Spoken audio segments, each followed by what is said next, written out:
பாக்குற இடம்லாம் விசில் வந்து ஊதி ஊதி வந்து டிஸ்டர்ப் அதுக்குள்ள டிஸ்டர்ப் ஆயிட்டாங்க. போதை வந்து இப்போ வலிஞ்சோடிக்கிட்டு இருக்கு.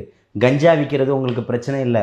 24 மணி நேரமும் சாராய கடையில் பிளாக்ல கிடைக்குது, டாஸ்மாக்ல, அது உங்களுக்கு பிரச்சனை இல்லை. போகக்கூடிய அக்கா தங்கச்சிங்க கோயிலுக்கு கூட உண்மையாக ஒழுங்காக போக முடியல. அம்மா கூட போன பொண்ணை 2 காவலர்கள் சேர்ந்து அம்மாவை தள்ளி விட்டுட்டு பொண்ணை கொண்டு போய் பாலியல் வன்புணர்வு பண்ணுறான், அது பிரச்சனை இல்லை. 10ஆம் வகுப்பு படிக்கக்கூடிய பெண்ணு தன்னுடைய ஆண் நண்பரோட சென்னைக்கு வந்துட்டு திரும்ப போகும்போது அந்த பொண்ணு அந்த பையனை அடித்து துரத்திட்டு ஒரு காவலர் கொண்டு போய் அந்த பொண்ணை பாலியல் வன்புணர்வு செய்கிறான், அதுங்க பிரச்சனை இல்லை.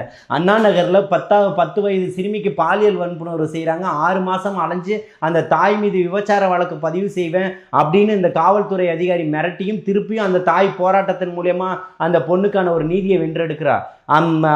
திரும்ப வழக்கு பதிவு செய்யப்படுது. அது ஒட்டுமொத்த ஒன்றியமும் இந்தியாவும் திரும்பி பார்க்கக்கூடிய இடத்துக்கு அந்த வழக்கு மாறுது. அதே மாதிரி அண்ணா பல்கலைக்கழக மாணவியினுடைய பிரச்சனை அந்த மாதிரி இருக்கு. கோயம்புத்தூர்ல விமான நிலையத்துக்கு பக்கத்துல தன்னுடைய ஆண் நண்பரோட கார்ல உட்காந்து பேசிக்கிட்டு இருந்த பெண்ணுக்கு நடந்த பாலியல் வன்புணர்வு என்ன மாதிரியான பிரச்சனைகள் நடந்ததுன்றதை எல்லாத்தையுமே பார்க்க முடிஞ்சிச்சு. இதெல்லாம் தமிழ்நாட்டில் வந்து பிரச்சனை இல்லை. தொடர்ச்சியான கூலியை கேட்டு போராட்டம் பண்ணிட்டு இருப்பாங்க. சம ஊதியம் சம வேலை கேட்டு அக்கா தங்கச்சிங்க போராட்டம் பண்ணிட்டு இருப்பாங்க. செவிலியர்கள் போராட்டம் இருக்கும், மருத்துவ பணியாளர்கள் போராட்டம் இருக்கும், ஆசிரியர்களுடைய போராட்டம் இருக்கும், தூய்மை பணியாளர்கள் போராட்டம் இருக்கும், மருத்துவ பணியாளர்கள் போராட்டம் இருக்கும். இதையெல்லாம் தெரியல உங்களுக்கு. கனிம வளங்களை கொள்ளை அடித்து இருக்கக்கூடிய மலைகள் அத்தனையுமே காணாக்கிக்கிட்டு போகிறாங்க, அது தெரியல. மண் அள்ளுன்ற பேரில் ஒட்டுமொத்தமாக அத்தனையுமே பூமியை வரைக்கும் பார்க்கக்கூடிய அளவுக்கு பாதாளத்துக்கு மண் அள்ளி விற்றுக்கிட்டு இருப்பாங்க, அது உங்களுக்கு தெரியல.